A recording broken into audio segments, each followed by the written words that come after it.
Evangelho de Jesus, conforme escreveu Mateus, capítulo de número 14, versículo de número 22 diz: E logo ordenou Jesus que os seus discípulos entrassem no barco e que fossem adiante dele para outra banda, enquanto despedia a multidão.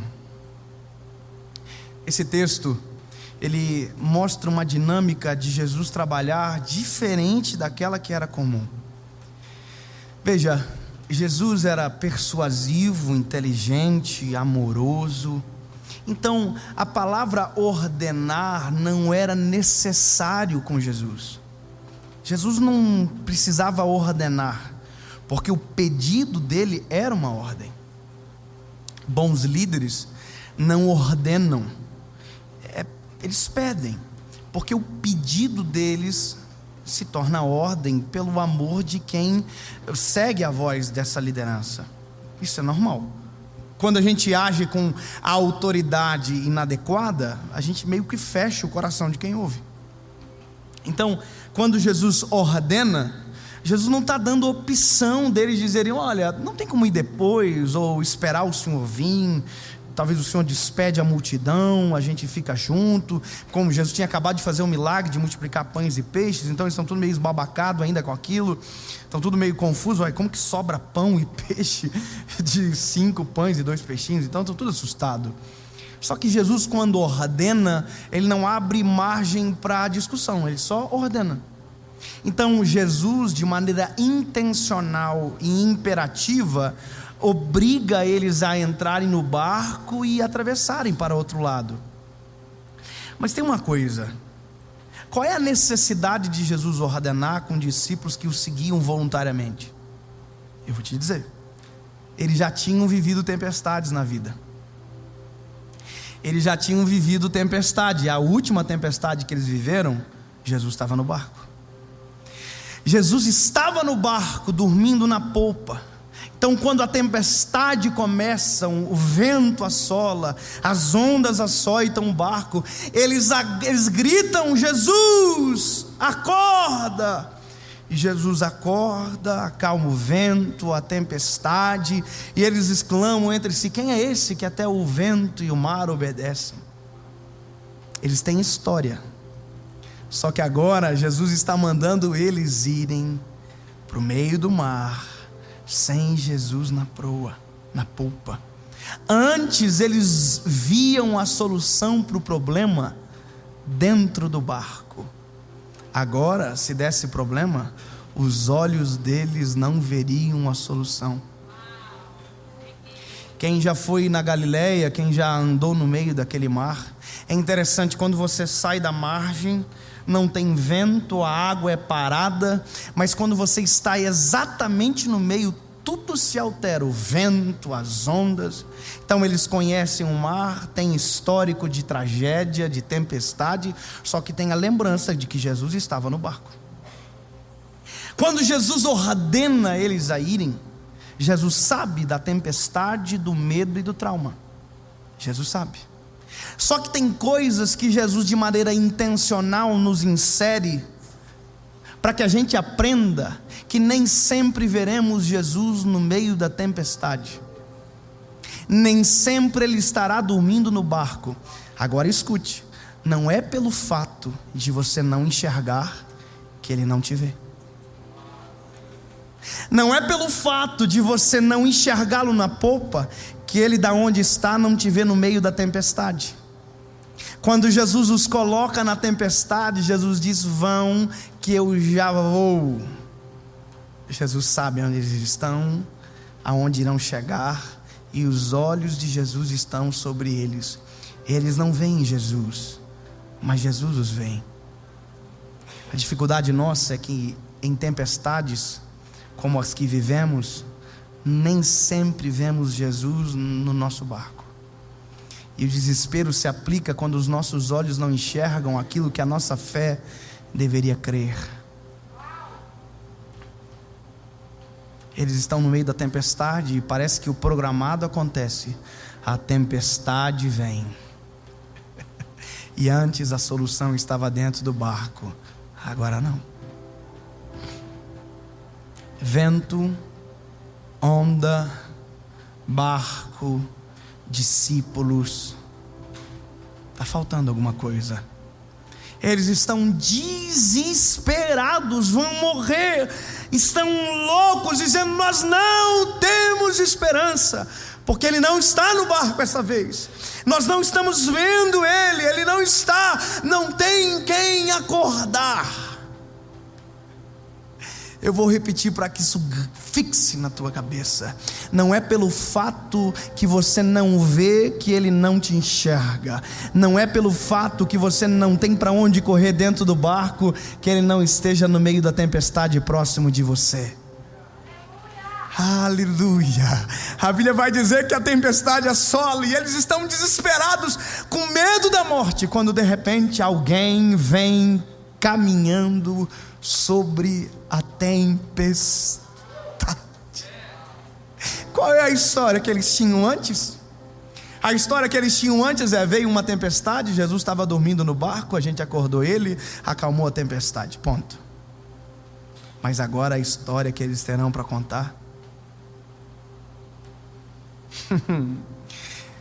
Jesus vem caminhando por cima das águas no meio da tempestade. Eles olham e dizem: é um fantasma, porque aquilo que eles esperavam era Jesus dentro do barco, e Jesus não está dentro do barco. Aconteceu a mesma coisa com Marta e com Maria. Nem sempre o milagre que desejamos é aquilo que Ele tem para nos dar. Marta e Maria, Jesus está chegando e elas dizem: se o Senhor tivesse aqui, o nosso irmão não teria morrido. Elas estão dizendo: eu queria cura, e para cura o Senhor está atrasado. Jesus: não vim para curar, vim para ressuscitar.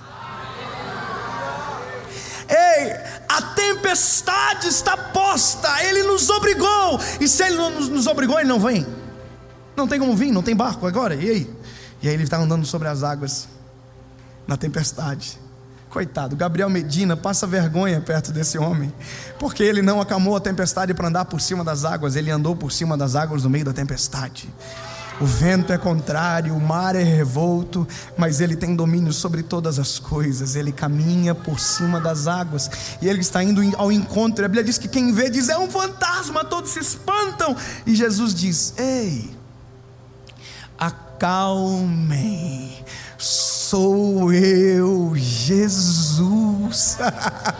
Ei, agora o socorro não estava dentro, o socorro veio de fora. O socorro não estava dentro, estava fora. Nem sempre o socorro está dentro da tua casa, às vezes o socorro virá de fora. Nem sempre o socorro estará dentro do seu quarto, às vezes ele virá do outro quarto, às vezes ele virá de fora. Ele vem de maneira inesperada, a gente não tem como prever. Mas deixa eu te dizer, o fato de você não enxergá-lo dentro do barco não significa que ele não está vendo você no meio da tempestade.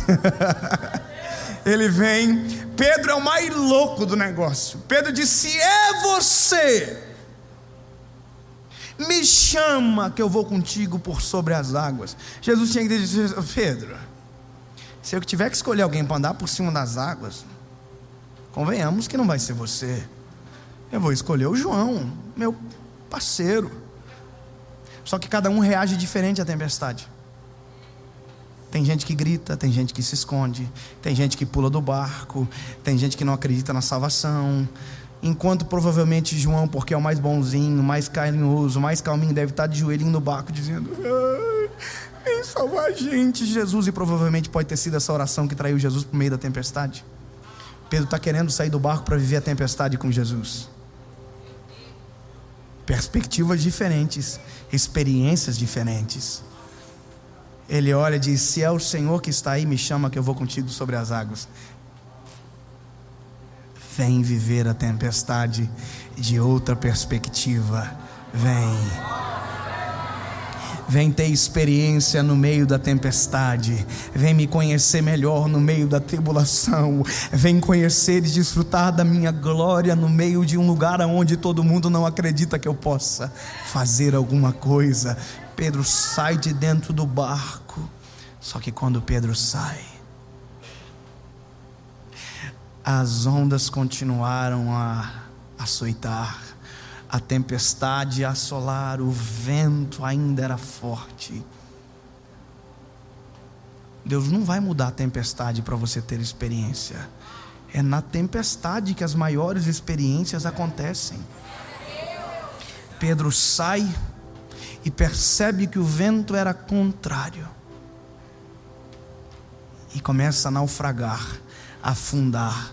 Naufragar só dá de dentro do barco, fora do barco é afundar, afogar. Só que Pedro é pescador. Qual pescador que não nada?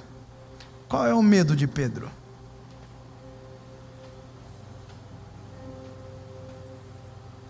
Você acha que foi a primeira tempestade que Pedro entrou? Qual é o medo de Pedro?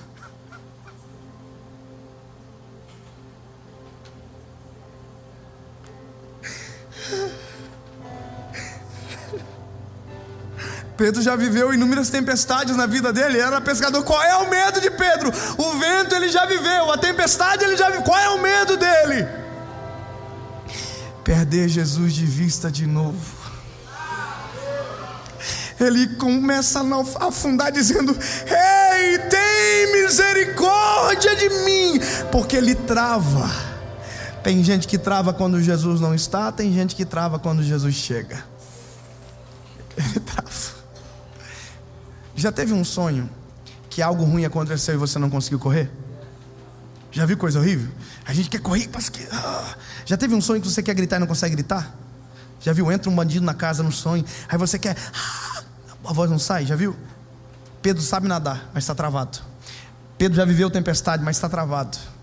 Eu me lembro quando eu era menino, uma vez estava uma pedra assim, e meu pai disse: fica em cima da pedra, David. Em outras palavras disse: se afogue, pode morrer, porque não vai dar nada.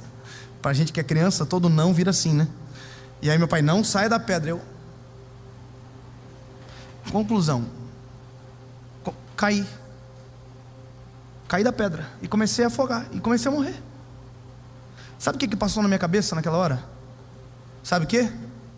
Nada. Desespero paralisa. Pedro está paralisado. O vento era forte. Se Jesus desaparecer, acabou com tudo. Será que ele não é um fantasma? E agora? Será que eu não estou vendo demais?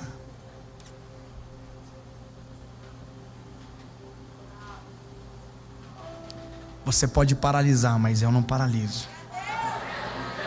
Você pode travar, mas ele não trava. Você pode não acreditar, mas ele não deixa de ser quem é. Ele traz para cima da superfície. Não acalma o vento, não acalma a tempestade, só muda Pedro em relação ao vento. Pedro é virado para o barco, o vento já não é mais contrário. O vento agora está na parte das costas. Jesus está no lado. Eles voltam para o barco. Pedro tem uma história, porque toda tempestade no final nos deixa uma história para contar.